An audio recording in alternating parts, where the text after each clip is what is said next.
Come on! Oh, I love it. We need a bit more of an upbeat start, I think. These are good. Oh, I love them, mate. These are good. I don't know what they are. Are they... Flannel. They're called rally flags, apparently. Yeah. Rally flags. What do you think? I think we need to just sort out the back. Yeah, because it looks like we're waving white flags, and we definitely weren't doing that We're definitely not doing that, mate. And yeah, I've gone for a different attire. It's a bit creased. It's been rolled up in my bag. You look like Dango Watara's signing photo. Do you remember where they just got a white shirt out of an M&S? Yeah, and it just had all these check patterns everywhere. I had to get Jeff out today. You had to? Mate. And why is that then, Tom? Sign the ting. Sign it. I know you watch, Jeff. Sign it. You all right? Yes, mate. I'm good. There's lots to cover. We'll try to make this an hour. I suppose it won't be our chronological dissection because there's no point. There are wider conversations to be had. There are tweets that need commenting on. There's a whole lot, but I suppose we better talk about the football yesterday.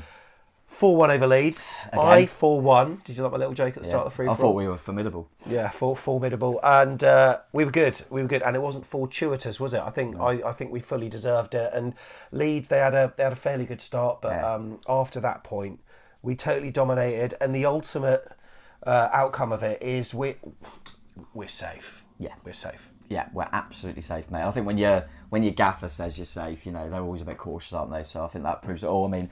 Yeah, it was, and it's this week, basically, two, I don't want to say cup finals, but you know what I'm saying when I say that, massive games, and in both of them, we've turned up, and that's all you ask for, turned up, got the job done, been really, really professional, and the fact we can now relax, so to speak, with 4 games to go is an absolutely monumental achievement from everyone, so just delighted, mate. I think we said it on the previewing bits that we've had some good away days and some good moments away, but I felt like I really want something at home for everyone, and it was bouncing in there at times, and it was really, really nice to have that home atmosphere back. It hasn't been it's been a bit flat and maybe even toxic at times this season, so it was great to see it like that, mate. Really, really was. And Foley there, and these things certainly helped, didn't they? Yeah, it was. I mean, did they tell you to do that, or did they because I didn't know what you're supposed to do with them. You're supposed to be holding them like that or whatever, but everyone seemed to do this all of a sudden, and it actually looked alright. Apart from these white bits, but I thought it looked quite cool. Yeah, I didn't mind it at all, and they're not too over the top. They're only small, but I think it come up on the screen at one point. Wave your flags, so everyone got up and started waving them. So yeah, no, I enjoyed it. It's just a bit of fun, and it's better than a clapper or anything like that, whatever they're called. So yeah, no, I thought that was a nice touch, and there was a few nice touches. I think that they're definitely trying to implement certain bits for the atmosphere, aren't they? Yeah. And you can, as long as they're trying to make things happen, trial and error with certain things, you appreciate that for sure. The pre-match montage and everything that they're trying to put together, I think they're getting there. Obviously, you're never going to please every single fan with song choices and stuff, but I think the walkout song was good. Everything seems to be slowly clicking, and it certainly was on the pitch. And Leeds are falling apart again, and do I take any joy in it? No, I do. But they are, and I tell you what, it's been an interesting 24 hours being a Leeds fan. I've seen a lot of videos and different things that are questionable. I mean, that video of the Leeds fans coming out of the Hilton Hotel, the Leeds players coming out of the hotel, kids there, looking at their idols, walking past, not even giving them eye contact. I think someone on Twitter pulled this up with Arsenal recently, but it was then put into context that this was a small part of a whole day where the players spent a lot of time with the young mascots and these young fans. But this was where fans were in the hotel waiting to see these Premier League players gracing the pitch, and they just walked out. They're on their phones, they're on their electronic devices, they're looking down, they got their headphones on, no nothing, not even a hi. And obviously it doesn't bode well when the players then run out onto the pitch and put in a performance which for 85% of it was pretty abject. And when I say 80%, the first 10 minutes was all right from them. Yeah, they were lively to start with, to be fair to them. But yeah, I think Leeds fans have actually come out and apologised, and there's like a message to the fans and stuff, the players, So see what happens with that. But I think, first and foremost, they're just not happy with some of the decisions being made, and the owner and all different bits and bobs. And yeah, I mean, at the end of the day, we have done it before, by the way, but they're not gonna, at this stage of the season, they're not gonna accept losing 4-1 to Bournemouth.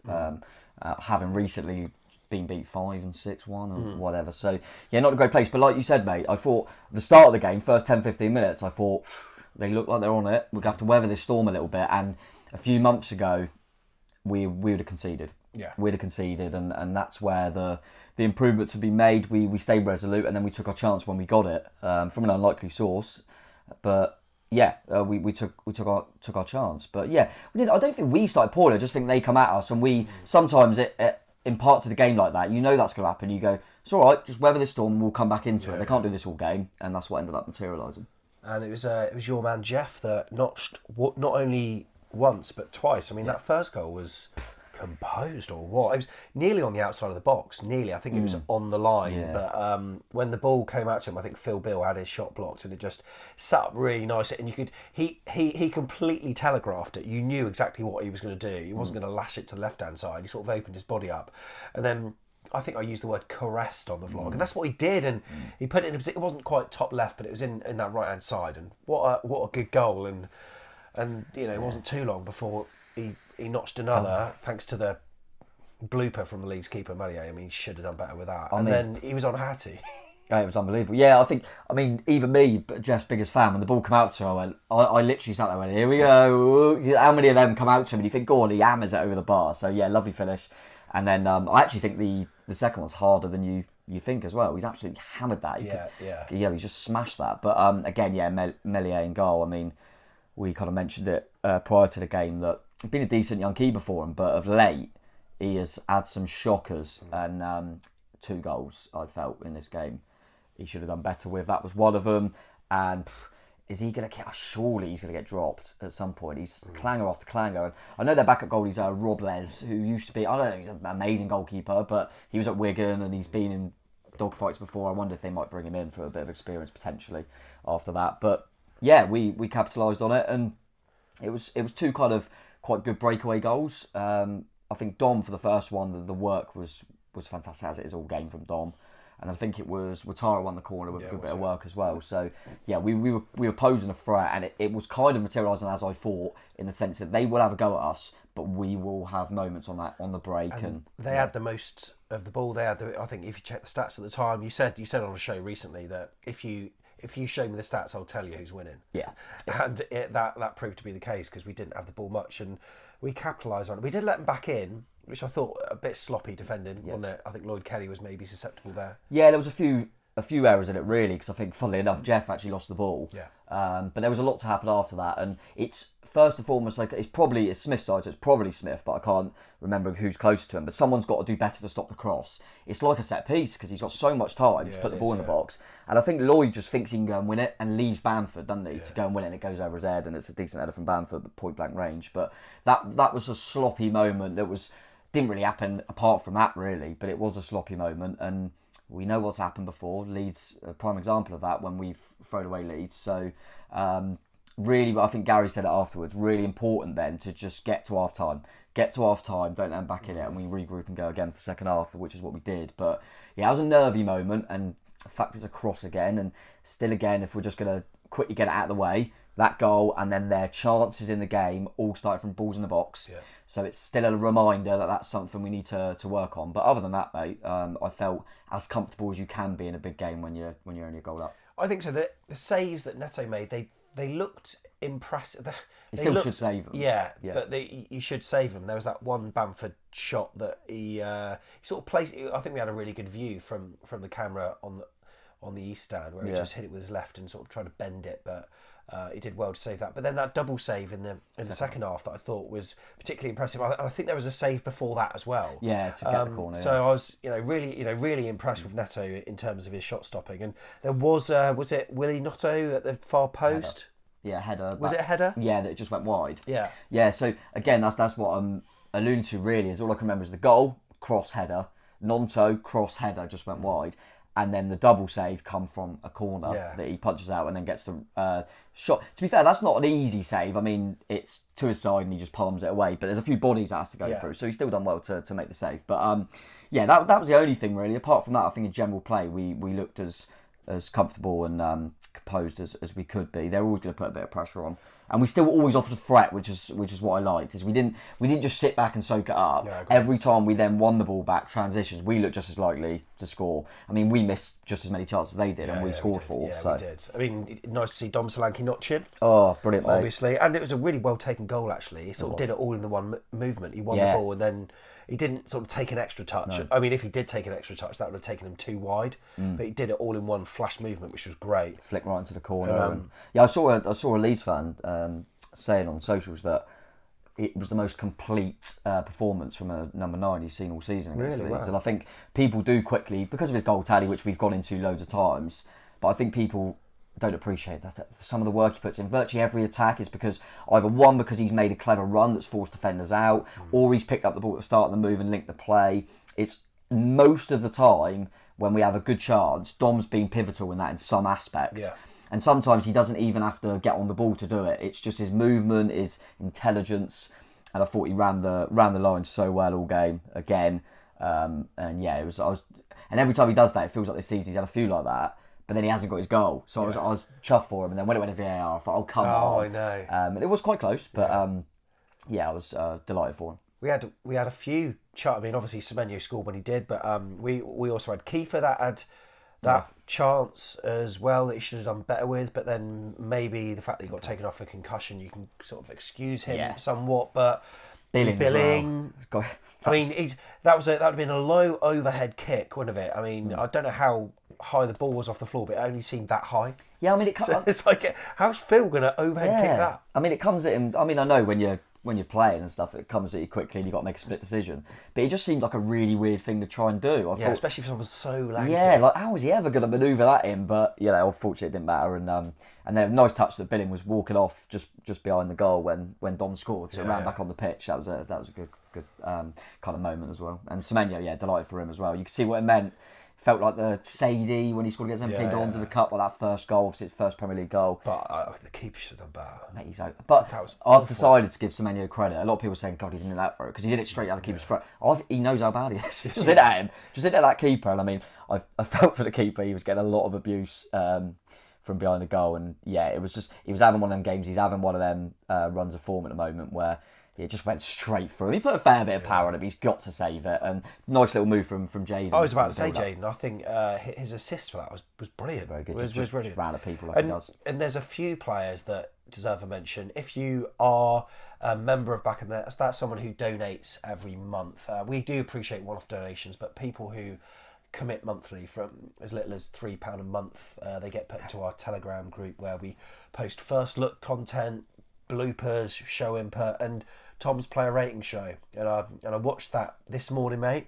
I thought it was good, and there are a few players that are worthy of note. I think most players are, really. I don't think anyone had a stinker, but go on, give a few notable mentions if you can. Yeah, I think what's nice, I said to you off air that it feels like lately kind of keep saying Rothwell because of the impact he's had, but I actually thought a few other people really stepped up. I mean, like I say, everyone was good. Just spoke about Dom there, but obviously Jeff as well because of the goals. But I thought Ryan Christie was outrageous. What's happened? I mean, I keep repeating myself, but I thought he was done. And the way he's got the shirt and just won't let it go is so impressive. Didn't Gary O'Neill also say something along those lines that he was thinking of taking him off? Yeah, what he said, because he mentioned a few times, Gary, that which makes sense, that because of the work we put in on Thursday, he was a bit concerned about the energy levels of a few players. Vigna's probably one of them because of the lack of game time, and he said my plan was to take Christie off, and I was looking at him thinking I can't take you off. And I totally agree. He just doesn't stop. The ground he covers is immense, but we've always known he's had that in him. What I've been really impressed by in the last few games is his quality with the ball. Because there's been times where he's been a bit sloppy. I think he's been using the ball really well. I'd love him to get a few goals and assists before the end of the season, just to back that up for himself, really. But when he gets the ball, he's driving at players, he's running at players, he's positive. And I just thought everything about his game was brilliant. Even some of his set pieces were decent. I know he took the corner for the second goal. Yeah, so he's got to be a mention. And on the other side, Watara, I think... Yeah, and I don't think it goes under the radar a little bit when you're a player like Dango, the work he put in defensively. Considering he's a young 20-year-old who's always played up the top end of the pitch, the support he gave Smithy, they had Nonto down that side, Jack Harrison at times, the work he put in all game after going down with a knock early on, it was brilliant. And virtually all the goals, he's involved in some aspect in the move. and he's showing the quality at the end of it as well. So considering he's 20 years of age, maybe he's going to be some player. I still think he's going to be raw, and we don't want to get over the top with him. But the signs early on are really impressive. I know when they first come in, I was kind of probably a bit more excited by Traore, and obviously the injuries. But Dango, really pleased with him. He's come out the side only lately and just been an impact sub. So for him to come in again, and thought he was very, very good. The main credit is we didn't miss Tavernier. That is impressive from all of us. So I think them two are going to be my main mentions. I thought the centre halves, by the way, were brilliant as well. The only reason because I thought Lloyd, one of his best performances, especially at home, where he's had some stick this season. Just the goal is why he probably didn't get as high as the other two, but he was superb as well. I can imagine that, based on a lot of the players that you've mentioned just then, I can imagine Neil Blake and Richard Hughes were probably watching Match of the Day 2 last night with their feet up and a cigar after seeing the stats about their recruitment. And you've got to take your hat off to the players that we've got through the door. I mean, Joe Rothwell, we've talked about him for a free transfer. Absolutely superb, but it's got high praise from Alan Shearer and Chappers and everyone else and a lot of pundits on TalkSport and stuff as well. So fair play to them. I know they're not liked universally. However, certainly with the recruitment side of things, I expect a lot of Leeds fans were probably watching on with a lot of jealous eyes, and they were kicking off in the stands, mate. They were. You're not fit to wear the shirt. Sack the board. Not happy with their owner. The owner apparently left the stadium in tears. There were players. Who was it? Jack Harrison sat in the dugout on his own after the stadium had emptied. About 10 minutes afterwards, no one there. You would think the Leeds players would all be in one place in the changing room. He wasn't. He was just sat on his own in the dugout, just looking out at an empty stadium, thinking, what's the dynamic there? Why has he done that? Has he said something wrong? Is he taken himself out? Has the manager told him to go out there? Yeah, I don't know. It's bizarre, but it doesn't look a united side at the moment, does it? No, it doesn't. And I think what's difficult is, even though football's football and you can take points off anyone on your day, as we've shown with a few surprise results, but they would have been looking at their running, looking at the fixtures and going, we need something. We've got to turn up today, and I think they saw it as a big opportunity missed. So that emulated the frustration. I think in terms of going back to the recruitment thing you said, I think Leeds will be, because they spent some money in January. Rutter, who they bought in, has been a flop so far. Yeah. And he was a lot of money. And we were the team competing with them for Weston McKennie, who looks absolute toilet. Yeah. So, fair play for avoiding that one. And our recruitment's been good, and you've seen that. And the interesting thing is that not everyone will know, especially if you're not a Bournemouth fan. We actually were virtually signed Jackson from Villarreal, and then it broke down because he failed the medical. Failed the medical. We thought he was going to be out longer than we had hoped, so it wasn't worth the fee. I think he scored 5 and 5. Yeah. So he's obviously a player, and I'm looking at him. He's absolutely ripping it up at Villarreal, and I'm thinking we might go back in because he obviously wanted to come. So that'd be an interesting one as well, interesting developments. But I think the fact that both clubs spent some money in January, and you've seen the difference in recruitment, and so we're rightly getting the credit for it. But equally, Leeds are going to be worried with the fixtures. They've got 2 really difficult ones now, haven't they? So I think they've got Newcastle and someone else. Have they got City? They got City away, they got West Ham away, they got Spurs at home. And that's going to be... They might have to look at Spurs at home at the moment, to be fair. But Newcastle at home as well. I can imagine their frustration, but I personally... if I had to, I think they still might have enough. I don't know why. We just beat them 4-1. I always think if you can score goals and create chances, you might just have enough. It'd be interesting to see how it goes. But they're certainly in it till the end now. So we're all chuffed at full time. We're singing Gary O'Neill's name, and that's the first time that I recall. I know that Craig on Twitter thinks that we were chanting his name at Leicester. I didn't hear it, but well, obviously, if you heard that, you heard it. But from my perspective, it's the first time I've heard his name being sung this year, not this season. This year, obviously, we did in the Everton game. That was the thing that the board said. That's why you love him. That's why we gave him the job. Yeah, I like I say, you can't hear everything, but I certainly was of the opinion that since he got the permanent job, I haven't heard his name sung. It was all when he was interim, before the break. And it was really nice, really nice. I think you can only go off what you're seeing, and there's frustrations, and football fans are fickle, but we go off the eye test and go what we've seen, and the run after the World Cup was absolutely hideous, and there's no football fan. I mean, how many football fans would be kind of cheering the manager's name and clapping after that run. It was a hideous it run, was, mate. And we weren't playing teams of incredible calibre as well.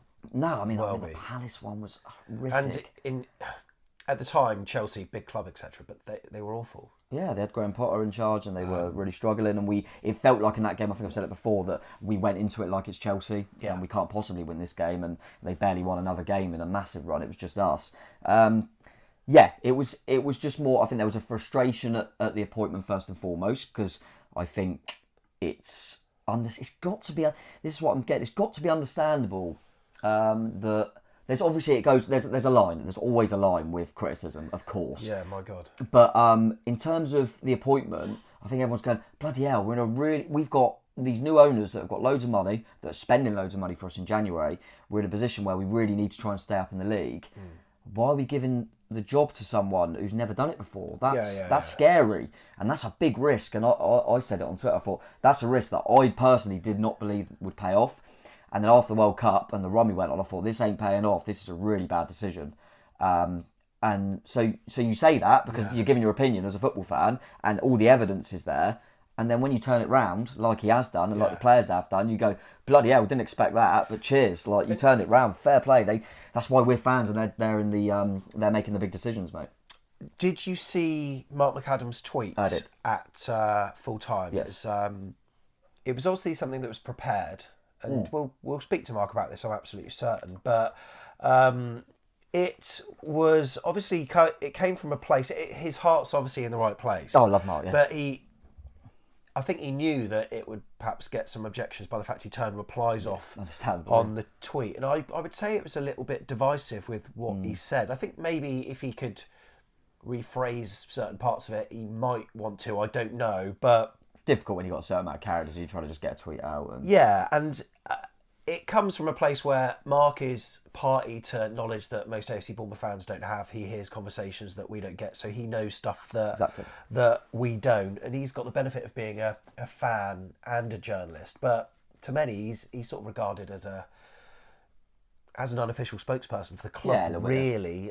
Chris Temple, sort of not as much. But some fans sort of thought his tweet was a little bit passive aggressive. He was basically criticising the fan. I mean, obviously, some of the abuse that Gary O'Neill got was unreal, with like clown stuff. And I think because Mark probably sees Gary O'Neill maybe once or twice a week when he does his presser, I don't know, but he probably knows him more as a person, better than anyone. So perhaps he knows him on a personal basis. And we don't know whether Gary saw that, but I can assume these things like filter through like somehow. So Gary, and it's obvious that you're going to be, defensive about the man you speak to twice a week, and you've probably got high regard for. And I've heard in amongst the club, he's actually like very highly rated. So I think he's jumped to his defence. He jumped to his defence at the time. He jumped to his defence afterwards. The clown emoji's out of order. Apparently, I didn't see it myself, but there was some abuse in terms of like talking about family members and stuff, which is unreal. That's ridiculous, too far, yeah. And then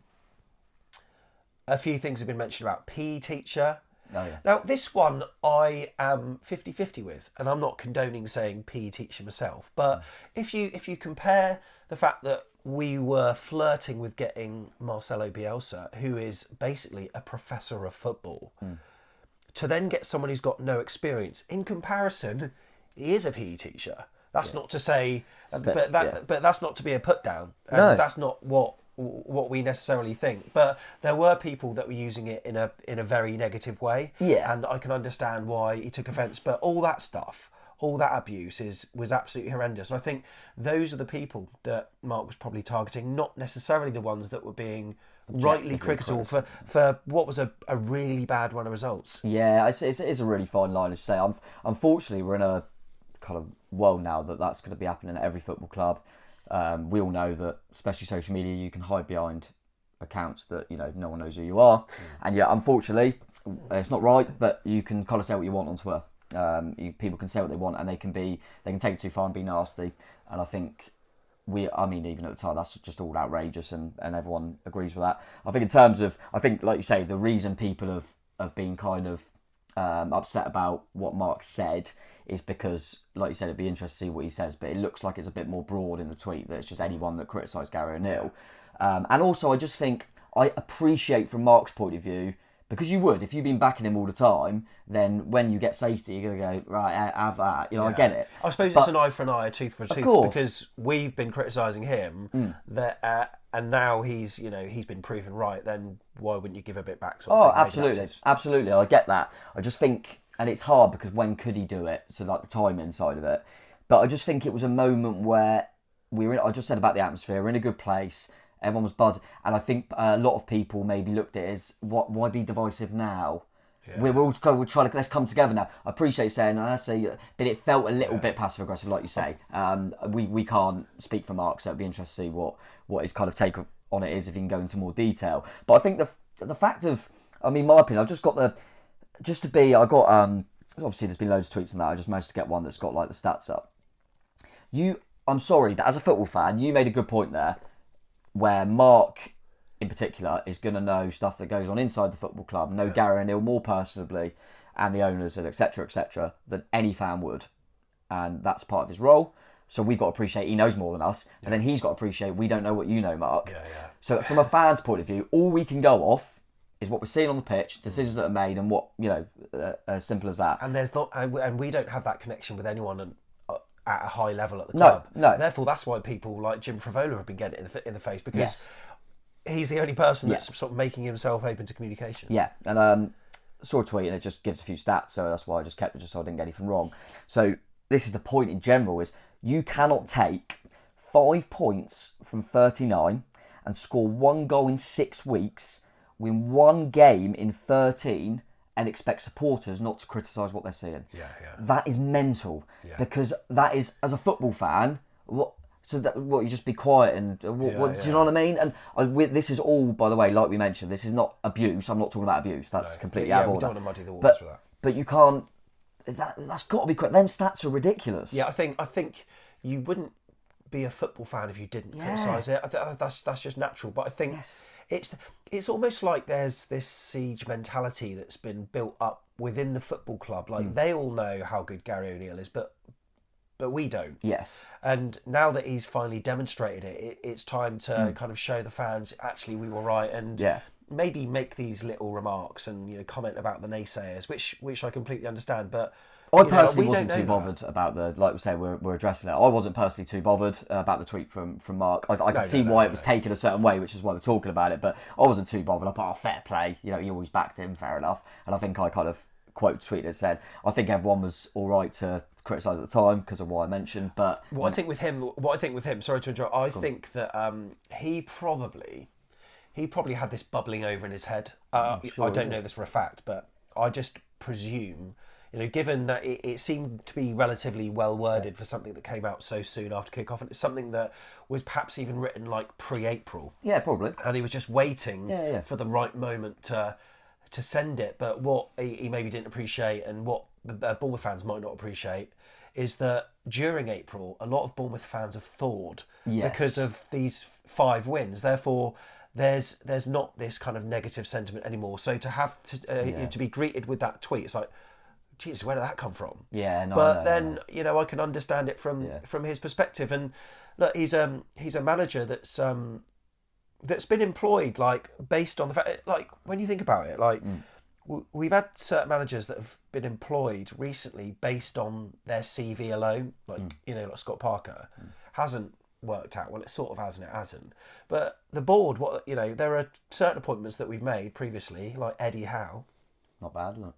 Not bad, but they knew his character. They knew his... So, that's the best interview there is, really. And they hired Gary O'Neill based on what they saw from him as a coach. And I remember Phil McGuinness pointed this out to me on Twitter. There was an article with The Echo, 2009, when Eddie Howe was appointed. You should see the comments in that. Exactly. They are absolutely... They're like, why are we giving it to this guy? Yep. They didn't quite use PE teacher and stuff like that, but I suppose it is a different level though, isn't it? Yeah, because that was when we were bottom of League 2, etc. You can't attract certain managers, and we were in like hell in terms of finances. But and I think also social media is more prevalent now, even in that short amount of time. But I think it is a difficult one. I think a couple of things is I was going to say, saying about kind of Mark's tweet. Do you remember when I went on Sky when Scott Parker got sacked? Yeah. the amount of quote tweets I got, you think I ain't going back to them? Because everyone was giving me stick for saying it's a relief. Oh, I'm relieved, by the way. So I'm gonna come out and go, oh yeah, was I really bad at saying I was relieved? Everyone was going, how's he relieved? Bournemouth are down now. I'm relieved that Scott Parker went there. So we all do this. I think Mark's a bigger name. Mark's someone that as you mentioned, mate, we see him as a bit more of a spokesperson. But he's a fan as well, of course. And that's probably and that just come out a little bit. From, and that come out a little bit. I think I said to you, mate, that just a point I wanted to make is I remember I was always known really as a fan that was a bit of a happy clapper, too positive. I remember a few seasons in the Premier League where we'd go on a bad run, this kind of stuff would come out. Eddie, we're leaking too many goals, we're going down, we're looking over our shoulder, and I was always what people would call blindly positive, blindly positive. And the reason for that, my reason was, I've got evidence to back up why I'm positive. And my evidence is, when we've done this before, Eddie Howe's found a way to keep us in the division. Obviously, in the end, it didn't work out, which there's always going to be a moment where it doesn't. But I was always like, there's a reason I'm positive, and that's because Eddie Howe, these players, they always turn it round. I've got no evidence as Gary Neal as a manager. No one has. So I found it very difficult to believe in the turnaround because I thought, I've got nothing to back it up. But if I was positive, that would be blindly positive because I'm not seeing anything. But you have now. But now I have, and I'm not being funny, but yesterday in particular, no one could tell me that 2 months ago, probably even less than that, about a couple of months ago, say, after the World Cup, that when, who had to come off? Joe Rothwell had to come off, a couple of months ago, he's bringing on Jack Stevens. He's bringing on Zabani. He brings on Kiefer Moore. Then Kiefer Moore gets concussed. Gary O'Neill 2 months ago brings on Jack Stevens. He brings on Semenyo. You can't tell me he hasn't. He showed that he's learning, and he's just proven there. I think the most obvious kind of complaint has been, and Brighton's an obvious one as well, away from home, was when we were doing okay, he'd then bring on the extra defender, go deeper, we'd divide it on, and we'd cost us. He ain't doing that now. No. So now I've got evidence to show that he's changed, and do you know what I mean? And that's all it is next season, whatever happens, if we're in a position in March, April where things aren't going well, there is no doubt that I will be more positive than I am now because I'll go, Gary's proved us wrong before. But in this moment, he's never done anything to prove me wrong. And at the time I was thinking, why have we went and given it to Gary Neal when Deutsch is available? Now I'm going, bloody hell, I'm glad we didn't get Deutsch. Everton look like they can go down. That's football, we're fickle, but I'm so delighted that I can go, yes, I was wrong. Yeah. If I had a pie now, I would give you some it would taste beautiful. But sorry, I can't remember who tweeted it, but I saw a certain tweet from a Bournemouth fan that was something along the lines of, I don't care if I'm wrong.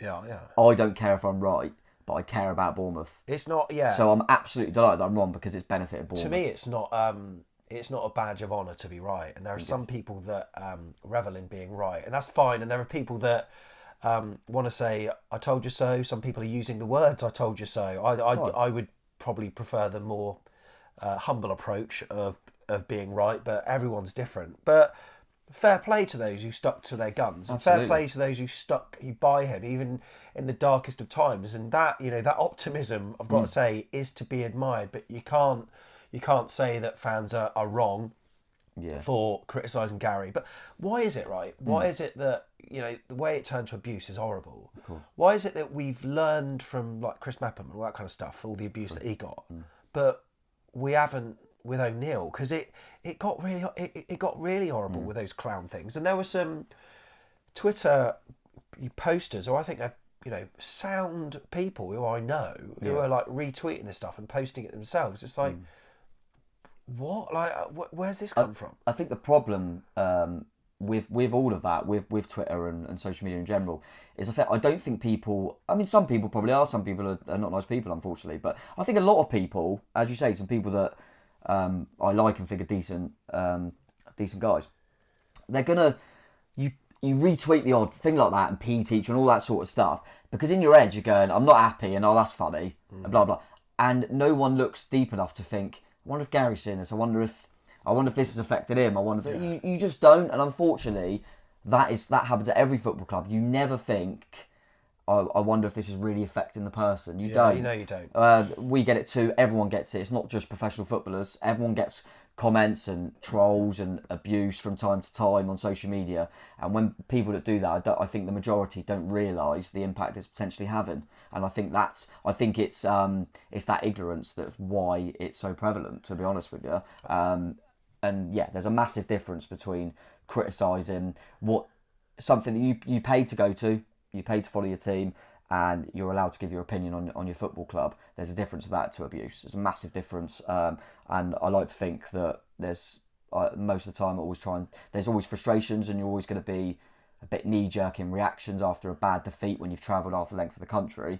But you've got to stay on the right side of it, which I like to think the majority of Bournemouth fans have personally. I've been pessimistic. I said on one of the videos that if we carry on like this, we're going to get relegated, and I'm sure at some point someone will, clip that up. And I think loads of fans thought the same thing. But I actually I don't know if it's weird. Like when I was singing, like Gary O'Neill's name, and I felt almost quite emotional about it. Yeah. And then I thought I'm so proud for him, because I think a lot of the frustration at first was not towards him, it was towards the fact that he was given the job, but then it did swiftly then focus on him for some baffling in-game decisions and team lineups that didn't quite work. He has learned, he's learned on the biggest stage possible, and he's managed to prove us all wrong. So I felt almost quite emotional, and it's the first time there's been an outpouring of love, I would say, for him since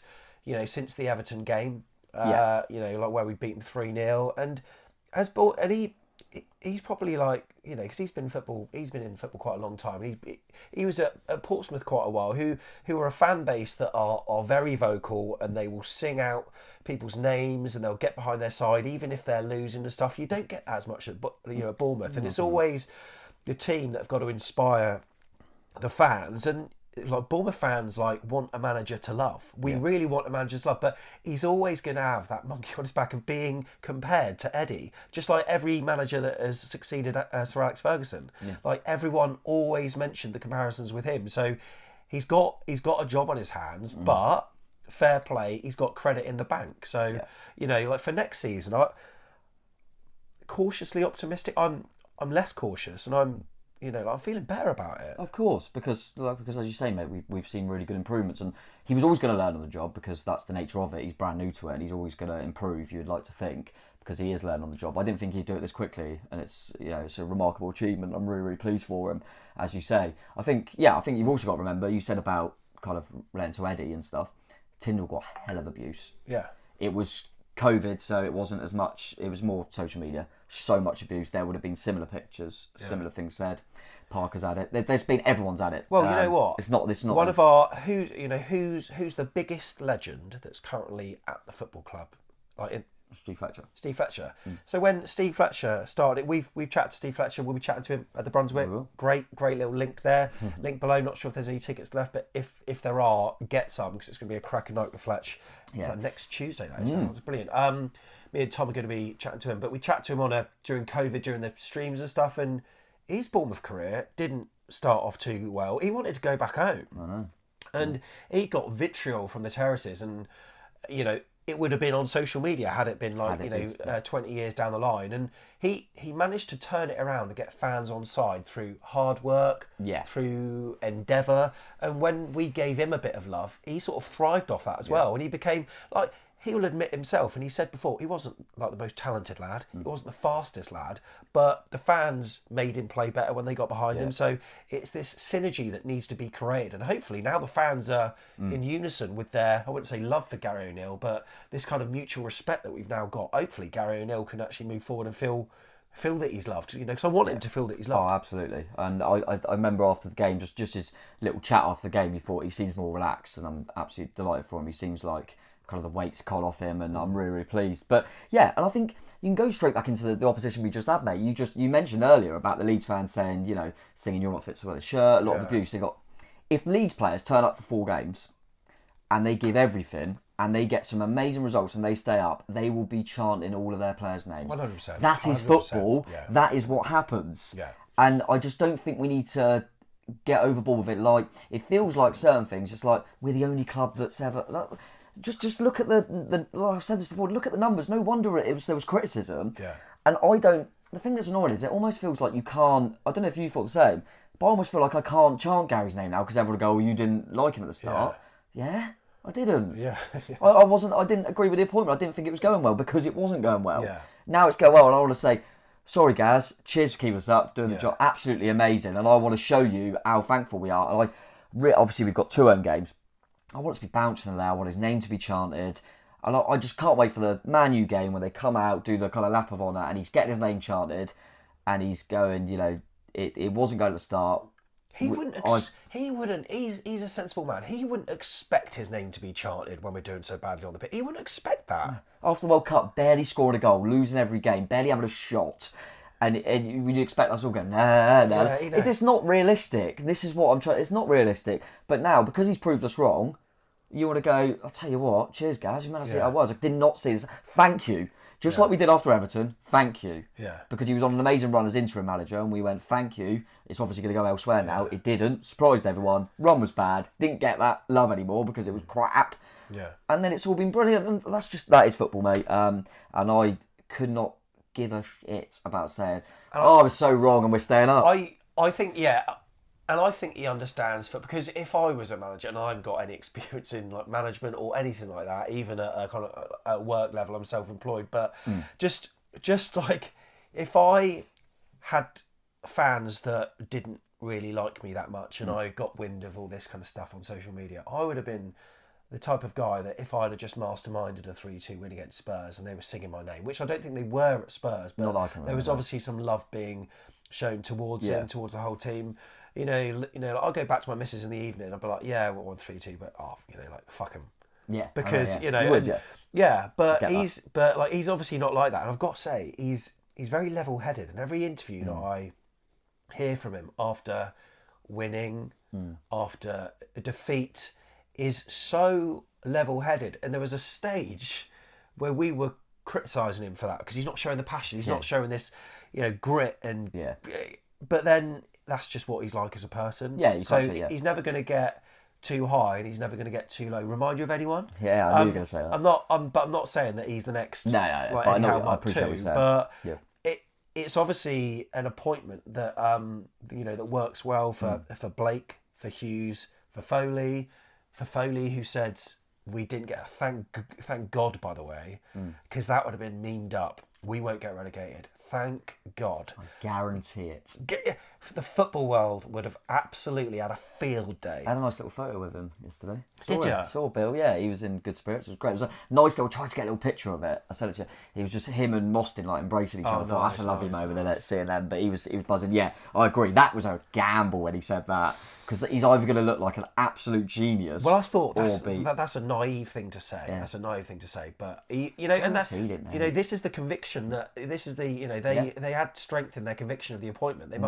And we were all very much baffled by it because you've got one person who knows football management so well, and you've employed someone that doesn't know football management at any level really. And for them to be proven right, it's now I feel we can all sort of come together again after what feels like a bit of a divide. Absolutely. Between what the club thinks and what the fans think. And look, there were isolated fans. There were a small portion that were on board with Gary. And fair play to you. Fair play to you. But yeah, I think probably ultimately what's probably happened is that the football people inside the club and the people that know more football than Bill Foley himself have probably said, if you give us this sort of player and spend this sort of money in January, we will stay up. And he's and he trusts them and he's given them it. So then he's gone, we'll stay up. Because that's what I believe in these football people. They've told me that just a few these sort of additions will help us, and it's proven to be the case, mate. And I'm just absolutely delighted. But yeah, you can make loads of points, man. I just thought one then. Do you remember last season when Arsenal lost their first 3 games? Yeah.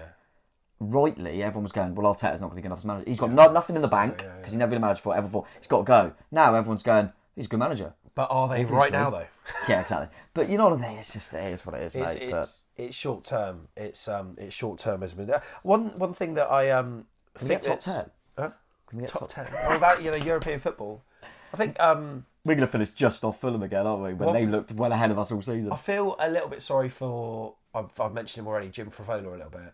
Because he's put himself out there and he's been getting tweets that are, not in his department whatsoever, talking about, Gary O'Neill and stuff. And I think now we've kind of, hopefully as fans, we've perhaps learnt our lesson a little bit, and don't pile on the one person that's open to communication. But what it does do is suggest that there does need to be more kind of avenues of communication between the club and the fans. I know Cherries Trust, it wasn't working previously, and it's been kind of reincarnated now, and there's going to be a new website coming soon and stuff, and they're going to be having their regular meetings again. I know they can't directly get involved in the playing side of things. What they can do is ask certain questions, and the board can sort of report back to the fans. And if we've got that kind of like open communication, there can be more understanding, and there can be some like a lot more patience. But so pleased for Foley, so pleased for Gary O'Neill, and things look positive, mate. Things do look positive. But I am sort of aware that now if we limp over the line, there are going to be a number of people. But then he's earned it. Yeah, he's earned it now, so it doesn't really matter. And look, if we limp over the line now and lose every game and get battered, that's the players being on the beach. That's not Gary O'Neill. And I think he's done his job. We can also park the conversations that we've been having. Like, okay, well, if we got this manager in, he'd have got us there quicker. And we don't know whether Gary O'Neill's getting every last little drip out the players. Like we could have, and I even said this myself. Like I feel as though there could be someone else that would get more out of them potentially. But there's no point in having those conversations anymore, is it? There's absolutely no point. No, and the fact of the matter is, whether you believe that or not, his job was to keep us in the Premier League this season. He's done it, and now he's earned the right to see if we can develop as a club and develop on the pitch, and that will and we'll be behind him because he's his first kind of job description, if you like, tick. So credit to him, and now he's earned the right, mate. And with bits of recruitment, I don't actually think it's as much as people think. I think we've got a good squad, but with bits of recruitment and keep moving forward. Let's see what happens. But I think you mentioned earlier, Matt. I genuinely leaving it. It was weird while after the game went into the club bar 9-10. I felt a bit emotional. I did feel a bit emotional. Yeah. I thought, obviously, first and foremost, I was just like, oh, we've done it, and it's just amazing, and I really didn't think we'd do it. But I felt emotional for everyone involved, and they know the criticism they've got, and the fact that they can all sit there and have a glass of wine or whatever and think, God, we got over the line. We proved people wrong. Did you feel bad for saying certain things, or...? I don't know if I feel bad, because... But then, like, if you're critiquing at the time, and it's true, then you could... I just feel like it was always fairly constructive. I think. I just always feel like I've gone over it, but I just feel like, well, what was in front of me? I was just commenting on what was in front of me and what I was seeing. I do go to every game. I was watching it. I'm not ever saying that I'm some sort of football guru. I was working in football, but I just was giving my opinion, and I feel like I could normally back it up. But absolutely delighted that I was wrong, and the fact of the matter is the people that are obviously employed to make the decisions.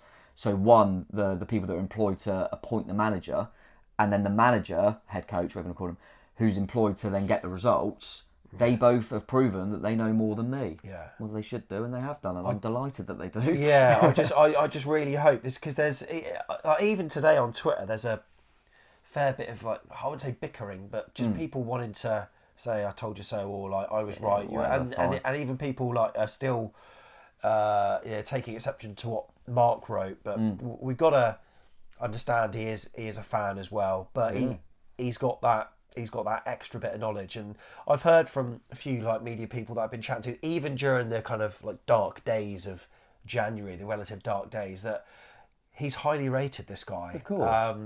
So they are keen to stick by him. They could have pulled the trigger. They really could have. There were no guarantees that we'd have gotten anyone of any of any gravitas really, but it was a calculated risk, and it has worked. And I suppose for all the for some of the criticism that Blake and Hughes have previously got sometimes on this channel, so like on social media, it seems to have paid off. and also, you know, like some of the signings that we've got as well, it bodes for a really good future. And mate, it makes me fucking proud, mate. We're Bournemouth, Premier League football, the 7th season in our little dinky stadium, with plans to make it bigger eventually. It's absolutely massive, and it's proving the football. We had us down as relegated. We thought we'd be relegated. Everyone had us down. So we've. But then, where does this leave the expectation for next season?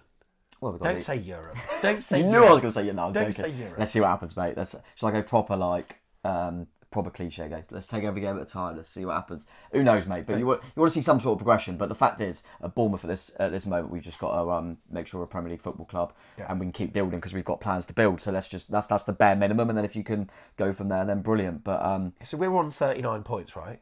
On 39 points. We are. So we've got 4 games left, 12 points that we can possibly get, maximum 51.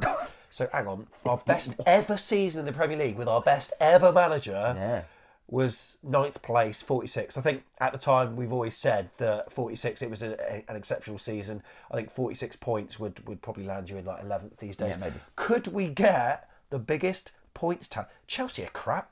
Yeah, we'll beat them. We could beat Palace. We could get a point against United. Maybe they might be on the beach. Would you go on? Give a little prediction. How many points do you think we'll get? So who we got again? So Man United, Crystal Palace, Everton. Ooh, it all depends about that. Yeah, because you don't know what they're. Well, look, I mean, based on how I'm feeling now, 6. 6. 6. Okay, I think we'll get minimum 7. Which is our best ever season. Well, that would be exactly the same. 46 points. I think we'll win them home games. I don't know why. I think Man U will. They'll be concentrating on the FA Cup final then. Is it because of these? I think it could be, mate. Never lost. Never 100% record with these bad boys. Just delighted, mate. Absolutely delighted. I'm honestly just so buzzing. I can't believe we can just kind of enjoy these last 4 games and see what happens. But yeah, I just hope it's a good atmosphere for the remaining and just cover all the points. I think if you're bold enough and brave enough to criticise where lots of people can potentially see it on social media and on these sort of things, then you've got to be bold enough and brave enough to say that you were wrong. Yeah.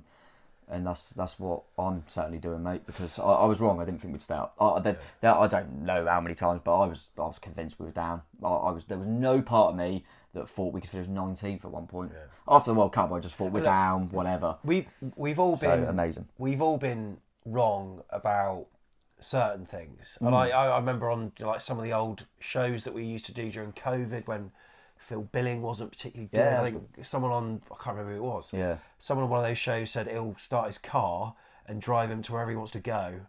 And they'll have been proved wrong with Phil Billing. There's been people that Solanke's been given stick. Yeah. Like Adam Smith, of course. There are certain players that attract it more than most, but we've all been wrong about some point. God, we're happy to hold our hands up and send some pie to us. Oh yes, because we will gladly chomp it for the next week, mate. We got to wait ages to the next game. I just want another game again. Because we've had them all back to back really quickly. I just want another game. But it will be nice to just sit back and watch a relegation battle tonight. And know that bless them down there. Having a relegation battle must be hard. Must be horrible. Can I ask you then? Who's your 3? Who do I think? Yeah. Because there's not one. Who do I think? They're gone right there. Southampton gone. They are absolutely gone. You know what? I saw that half time. I was like, I wonder up at Newcastle. And then Callum Wilson comes on. Oh, the dream. They must be sick to the side. The dream. Yeah. They'll be closer to their proper rivals, which will be nice for them. I'm sure they're really looking forward to that. They'll be playing Pompey very soon potentially. I was ashamed Pompey couldn't go up. That would be a good battle. They'll be going down. Reading potentially be going to League One as well. It's been a tough year, hasn't it? Southampton definitely gone. I think Forest, that was big, that they were 1-0 up against Brentford and 2 late goals. That will hurt them. Home form might help, but I do think Forest will go. And for some reason, I think the Leeds might be okay. Right, so... I think Leicester are going to go now. Not Everton? No, I think, like I say, they could obviously play each other tonight. And we'll see what happens. It's a huge game. I don't know why. I'm gonna go just Leicester. Who are you gonna do the same? Southampton, Forest. Yeah, and It's tough. It's going to go right to the wire. We could have a big part to play if we got Everton on the last day. Part of me is like, which away days do I prefer, and doing it on that? But that's not the metric that we should be using. If Everton went down, it's a big club, that would be huge. With it'd be like Bradley Moore Dock, like new stadium. Oh my god, that would. You know what? I want them to stay up because I want it to be a party atmosphere on that last away game, because we're doing the Chris Billam-Smith fight on the Saturday night, driving up to Merseyside on the Sunday morning. We're staying over for a night out. Looking forward to that, and it would be horrible if. Although I suppose Liverpool fans will be happy, so they'll be true. But it'd be nice to have that party out. It wouldn't bother me at all. I don't mind Everton. Yeah, it would be nice, and we know like Baz from like Toffee TV and stuff, and he's super. We don't want to be seeing him on League of 72 next season. We want to see him on the overlap, just like this fella is. Let's see what I mean. I am a little bit annoyed that. Have you seen who's come up already? Burnley and Sheffield United. Hey, the cricket club. Oh, not the cricket club. Anyone who doesn't know, I can't stand cricket. But I love the cricket club in the sun. Cheap pints, just next door to the stadium, mate. Superb. Look, if you want to support the channel, all the monies go back into the channel. What we could buy is an iron for Tom Jordan's t-shirt. Then look at that. This has quite clearly been rolled up in a bag because obviously Steve Hensman actually got me this. We're nice of him, and then I got Lerma to sign it. So I thought, put this in a bag, store it away, and then potentially put it up with my other side shirt. So I don't wear it, but I thought I've got to wear it today. Have to. So got it back out. So I apologise for the a little bit creased. It's all right. AFCBpodcast.com/coffee. All the link is below. Really appreciate everyone that's joined us, and as I say, you get a few extra bonuses, and it's an expensive thing to run, and my second camera, my vlogging camera, is nearly on its last legs. That recording button, mate. I might have to write to DJI, but they're like 400 quid. Times. Yeah, I know. Yeah. But looking forward. Just before we go, speaking of that man, will he do it? Will he put his pen to paper or what? Never doubted Jefferson Lerma. I'm not going to start douding him now. Jefferson Lerma loves it. But but I know you got badge tab. Do you see the badge tab? That gave me hope. I know you've got your optimistic hat on, but I'd love him to. There'll be some sort of discussions. I think that the board... Give him what he wants. The board... Give him what he wants. Yeah.